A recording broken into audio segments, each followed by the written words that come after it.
Rules of the Game, a chapter from Amy Tan's book, The Joyluck I was 6 when my mother taught me the art of invisible strength. It was a strategy for winning arguments, respect from others, and eventually, though neither of us knew it at the time, chess games. "Bite back your tongue," scolded my mother when I cried loudly, yanking her hand toward the store that sold bags of salted plums. At home she said, "Wise guy, he not go against wind." In Chinese we say, "Come from south, blow with wind, poom, north will follow. Strongest wind cannot be seen." The next week, I bit back my tongue as we entered the store with the forbidden candies. When my mother finished her shopping, she quietly plucked a small bag of plums from the rack and put it on the counter with the rest of the items. My mother imported her daily truths so she could help my older brothers and me rise above our circumstances. We lived in San Francisco's Chinatown. Like most of the other Chinese children who played in the back alleys of restaurants and curio shops, I didn't think we were poor. My bowl was always full, 3 5-course meals every day, beginning with a soup of mysterious things I didn't want to know the names of. We lived on Waverly Place in a warm, clean 2-bedroom flat that sat above a small Chinese bakery specializing in steamed pastries and dim sum. In the early morning, when the alley was still quiet, I could smell fragrant red beans as they were cooked down to a pasty sweetness. By daybreak, our flat was heavy with the odor of fried sesame balls and sweet curried chicken crescents. From my bed, I would listen as my father got ready for work, then lock the door behind him. 1, 2, 3 clicks. At the end of our 2-block alley was a small sandlot playground with swings and slides well shined down the middle with use. The play area was bordered by wood slat benches where old country people sat cracking roasted watermelon seeds with their golden teeth and scattering the husk to an impatient gathering of gurgling pigeons. The best playground, however, was the dark alley itself. It was crammed with daily mysteries and adventures. My brothers and I would peer into the medicinal herb shop, watching old Lee dole out onto a stiff sheet of white paper the right amount of insect shells, saffron-colored seeds, and pungent leaves for his ailing customers. It was said that he once cured a woman dying of an ancestral curse that had eluded the best of American doctors. Next to the pharmacy was a printer who specialized in gold-embossed wedding invitations and festive red banners. Farther down the street was Ping Wen Fish Market. The front window displayed a tank crowded with doomed fish and turtles struggling to gain footing on the slimy green-tiled sides. A handwritten sign informed tourists, "Within this store is all for food, not for pet."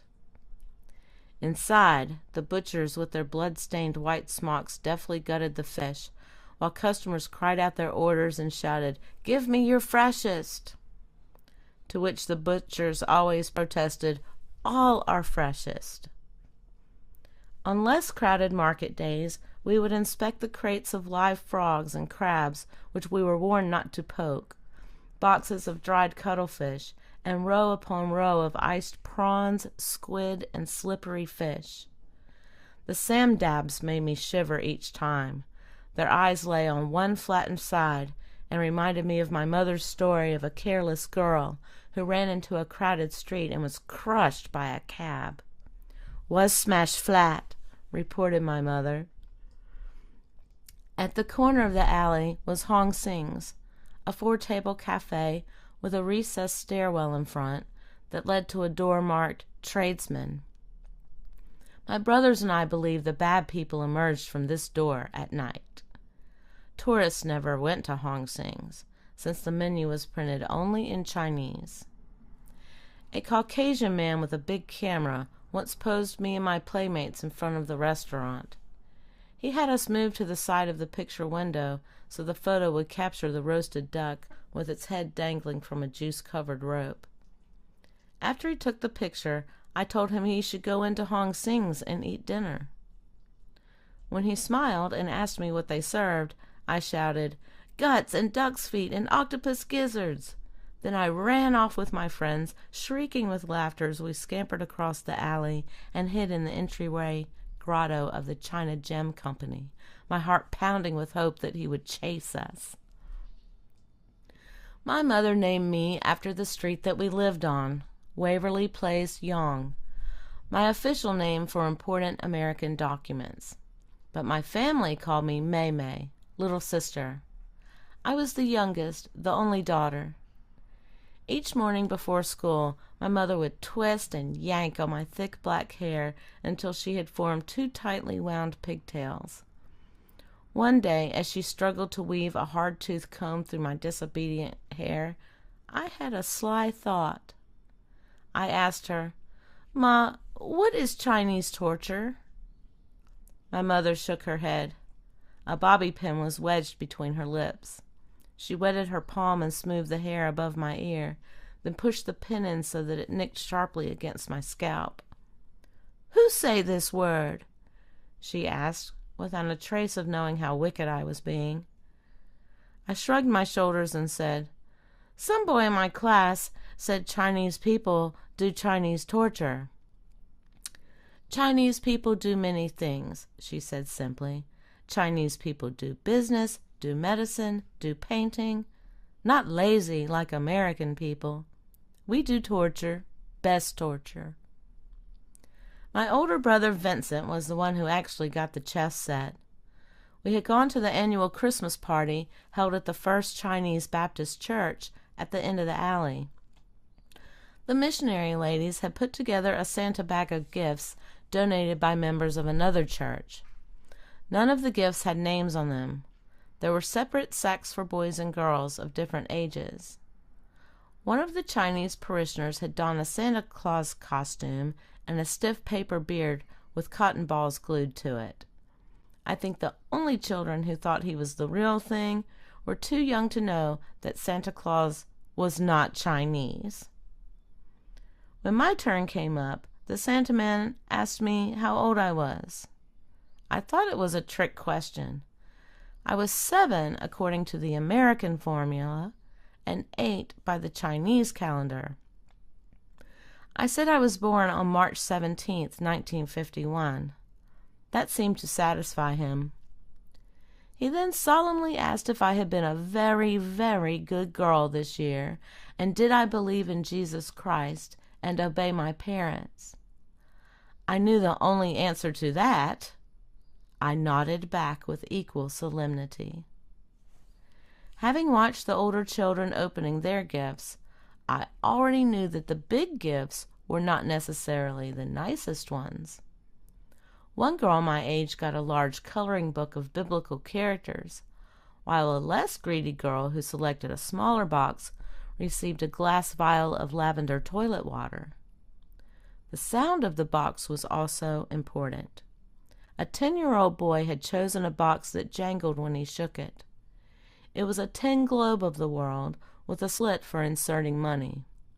He must have thought it was full of dimes and nickels, because when he saw that it just had 10 pennies, his face fell with such undisguised disappointment that his mother slapped the side of his head and led him out of the church hall, apologizing to the crowd for her son who had such bad manners he couldn't appreciate such a fine gift.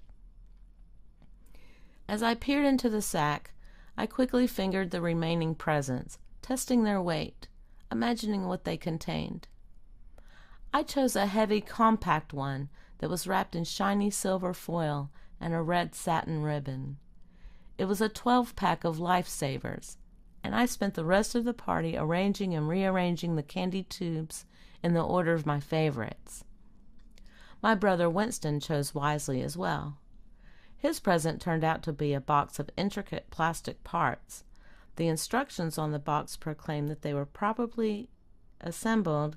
He would have an authentic miniature replica of a World War II submarine. Vincent got the chess set, which would have been a very decent present to get at a church Christmas party, except it was obviously used, and as we discovered later, it was missing a black pawn and a white knight. My mother graciously thanked the unknown benefactor, saying, "Too good, cost too much." At which point, an old lady with fine white wispy hair nodded toward our family and said with a whistling whisper, "Merry, Merry Christmas." When we got home, my mother told Vincent to throw the chess set away. "She not wanted, we not wanted," she said, tossing her head stiffly to the side with a tight, proud smile. My brothers had deaf ears. They were already lining up the chess pieces and reading from the dog-eared instruction book. I watched Vincent and Winston play during Christmas week. The chessboard seemed to hold elaborate secrets waiting to be untangled. The chessmen were more powerful than old Lee's magic herbs that cured ancestral curses. And my brothers wore such serious faces that I was sure something was at stake that was greater than avoiding the tradesman's door to Hong Sing's. Let me," I begged between games, when one brother or the other would sit back with a deep sigh of relief and victory, the other annoyed, unable to let go of the outcome. Vincent at first refused to let me play, but when I offered my lifesavers as replacement for the buttons that filled in for the missing pieces, he relented. He chose the flavors: wild cherry for the black pawn and peppermint for the white knight. Winner could eat both. As our mother sprinkled flour and rolled out small doughy circles for the steamed dumplings that would be our dinner that night, Vincent explained the rules, pointing to each piece. "You have 16 pieces, and so do I. 1 king and queen, 2 bishops, 2 knights, 2 castles, and 8 pawns. The pawns can only move forward 1 step, except on the first move. Then they can move 2. And they can only take men by moving crossways, like this, except in the beginning, when you can move ahead and take another pawn." "Why?" I asked as I moved my pawn. "Why can't they move more steps?" "Because they're pawns," he said. "But why do they go crossways to take other men? Why aren't there any women and children?" "Why is the sky blue? Why must you always ask stupid questions?" asked Vincent. "This is a game. These are the rules. I didn't make them up. See? Here in the book." He jabbed a page with a pawn in his hand. "Pawn. P-A-W-N. Pawn. Read it yourself." My mother patted the flour off her hands. "Let me see book," she said quietly. She scanned the pages quickly, not reading the foreign English symbols, seeming to search deliberately for nothing in particular. "This American rules," she concluded at last. "Every time people come out from foreign country, must know rules. You not know, judge say, too bad, go back. They not telling you why, so you can use their way to go forward. They say, don't know why, you find out yourself. But they knowing all the time. Better you take it. Find out why yourself." She tossed her head back with a satisfied smile. I found out about all the whys later. I read the rules and looked up all the big words in a dictionary. I borrowed books from the Chinatown library. I studied each chess piece, trying to absorb the power each contained. I learned about opening moves and why it's important to control the center early on. The shortest distance between 2 points is straight down the middle. I learned about the middle game and why tactics between 2 adversaries are like clashing ideas. The one who plays better has the clearest plans for both attacking and getting out of traps. I learned why it is essential in the endgame to have foresight, a mathematical understanding of all possible moves, and patience. All weaknesses and advantages become evident to a strong adversary and are obscured to a tiring opponent. I discovered that for the whole game, one must gather invisible strengths and see the end game before the game begins. I also find out why I should never reveal why to others. A little knowledge withheld is a great advantage one should store for future use. That is the power of chess. It is a game of secrets in which one must show and never tell. I loved the secrets I found within the 64 black and white squares. I carefully drew a handmade chessboard and pinned it to the wall next to my bed, where I would stare for hours at imaginary battles. Soon, I no longer lost any games or lifesavers, but I lost my adversaries. Winston and Vincent decided they were more interested in roaming the streets after school in their Hopalong Cassidy cowboy hats. On a cold spring afternoon while walking home from school, I detoured through the playground at the end of our alley. I saw a group of old men, 2 seated across a folding table playing a game of chess, others smoking pipes, eating peanuts, and watching. I ran home and grabbed Vincent's chess set, which was bound in a cardboard box with rubber bands. I also carefully selected 2 prized rolls of lifesavers. I came back to the park and approached a man who was observing the game. "Want to play?" I asked him. His face widened with surprise, and he grinned as he looked at the box under my arm. "Little sister, been a long time since I play with dolls," he said, smiling benevolently. I quickly put the box down next to him on the bench and displayed my retort. Law Po, as he allowed me to call him, turned out to be a much better player than my brothers.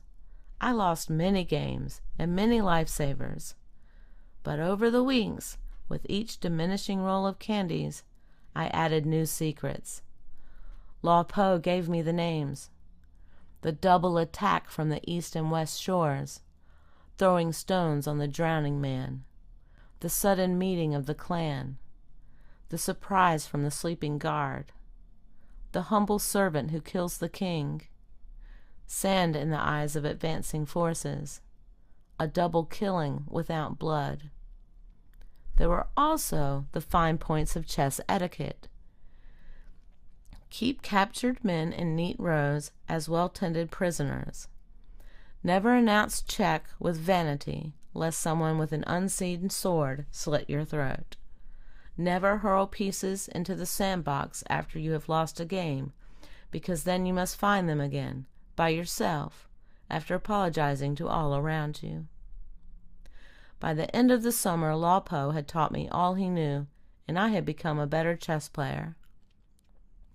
A small weekend crowd of Chinese people and tourists would gather as I played and defeated my opponents one by one. My mother would join the crowds during these outdoor exhibition games. She sat proudly on the bench, telling my admirers with proper Chinese humility, "Is luck." A man who watched me play in the park suggested that my mother allow me to play in local chess tournaments. My mother smiled graciously, an answer that meant nothing. I desperately wanted to go, but I bit back my tongue. I knew she would not let me play among strangers. So as we walked home, I said in a small voice that I didn't want to play in the local tournament. They would have American rules. If I lost, I would bring shame on my family. "Is shame you fall down, nobody push you," said my mother. During my first tournament, my mother sat with me in the front row as I waited for my turn. I frequently bounced my legs to unstick them from the cold metal seat of the folding chair. When my name was called, I leapt up. My mother unwrapped something in her lap. It was her chang, a small tablet of red jade, which held the sun's fire. "Is luck," she whispered, and tucked it into my dress pocket. I turned to my opponent, a 15-year-old boy from Oakland. He looked at me, wrinkling his nose. As I began to play, the boy disappeared, the color ran out of the room, and I saw only my white pieces and his black ones waiting on the other side. A light wind began blowing past my ears. It whispered secrets only I could hear. "Blow from the south," it murmured. "The wind leaves no trail." I saw a clear path, the traps to avoid. The crowd rustled. "Shh, shh," said the corners of the room. The wind blew stronger. "Throw sand from the east to distract him." The night came forward, ready for the sacrifice. The wind hissed, louder and louder. "Blow, blow, blow. He cannot see. He is blind now. Make him lean away from the wind, so he is easier to knock down." "Check," I said, as the wind roared with laughter. The wind died down to little puffs, my own breath. My mother placed my first trophy next to a new plastic chess set that the neighborhood Tao Society had given to me.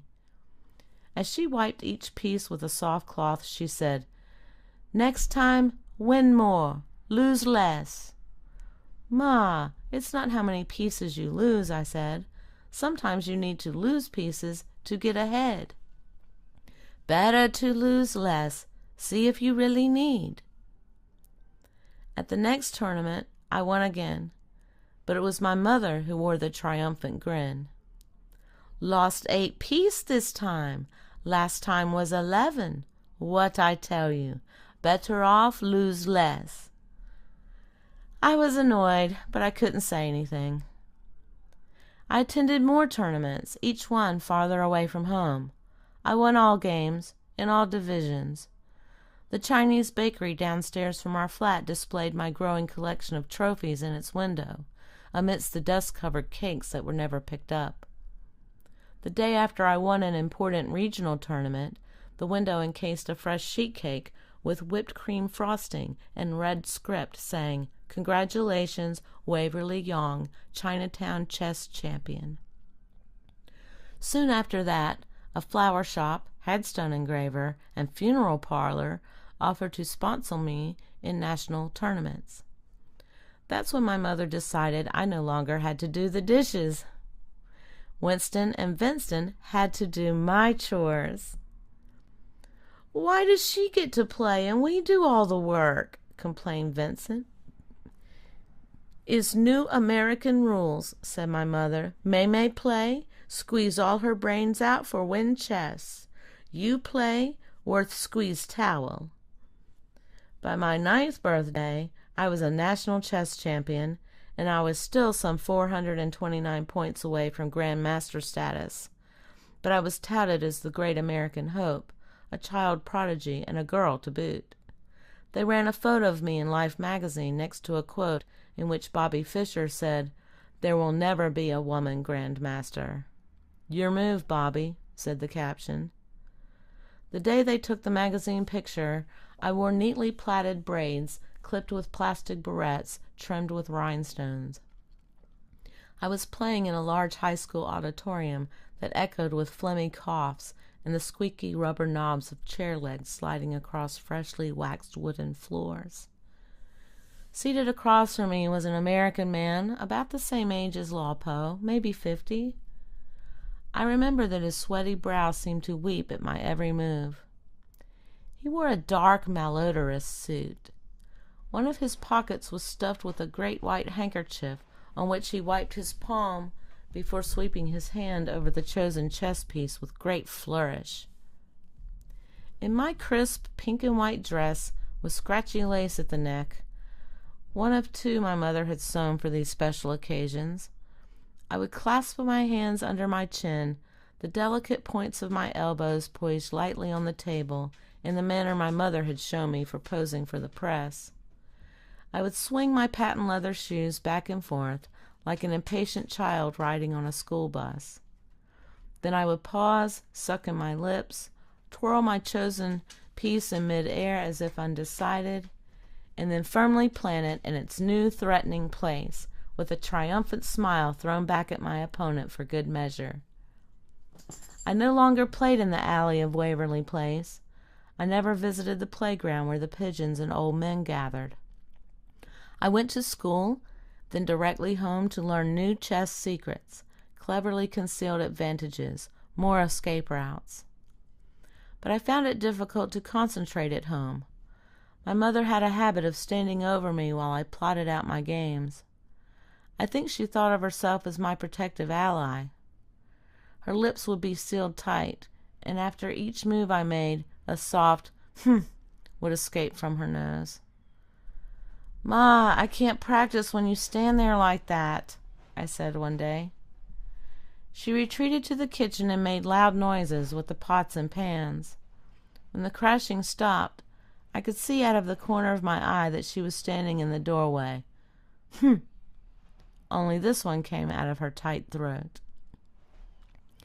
My parents made many concessions to allow me to practice.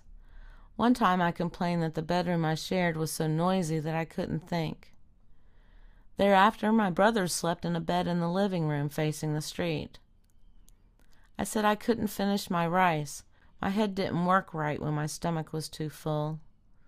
I left the table with half-finished bowls and nobody complained. But there was one duty I couldn't avoid. I had to accompany my mother on Saturday market days when I had no tournament to play.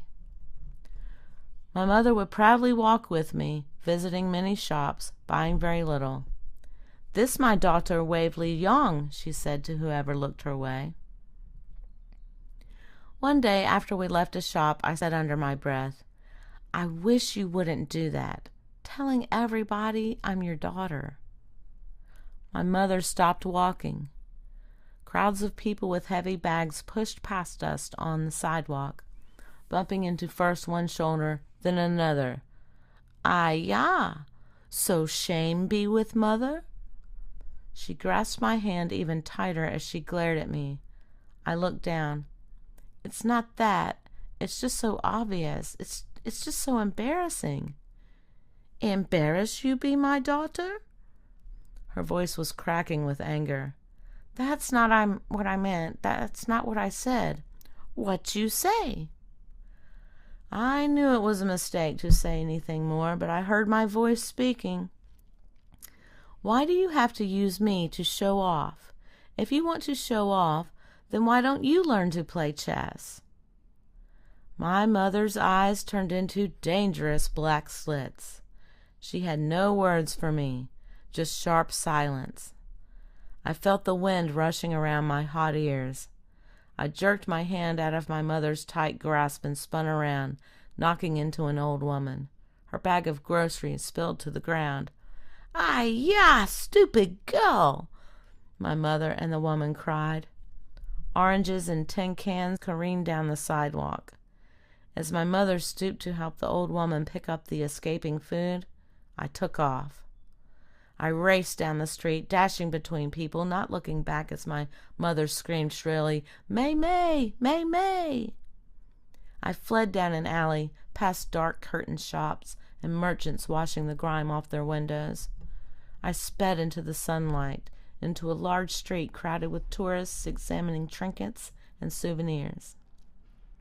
I ducked into another dark alley, down another street, up another alley. I ran until it hurt, and I realized I had nowhere to go, that I was not running from anything. The alleys contained no escape routes. My breath came out like angry smoke. It was cold. I sat down on an upturned plastic pail next to a stack of empty boxes, cupping my chin with my hands, thinking hard. I imagined my mother, first walking briskly down one street or another looking for me, then giving up and returning home to await my arrival. After 2 hours, I stood up on creaking legs and slowly walked home. The alley was quiet, and I could see the yellow lights shining from our flat like two tigers' eyes in the night. I climbed the 16 steps to the door, advancing quietly up each so as not to make any warning sounds. I turned the knob. The door was locked. I heard a chair moving, quick steps, the locks turning click, click, click, and then the door opened. "About time you got home," said Vincent. "Boy, are you in trouble."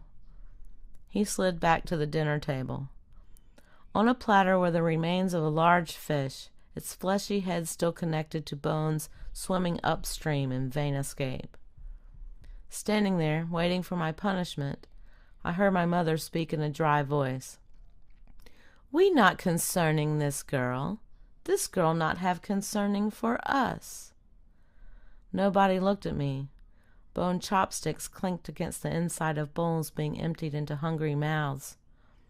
I walked into my room, closed the door, and lay down on my bed. The room was dark, the ceiling filled with shadows from the dinner-time lights of neighboring flats. In my head, I saw a chessboard with 64 black and white squares. Opposite me was my opponent, 2 angry black slits. She wore a triumphant smile.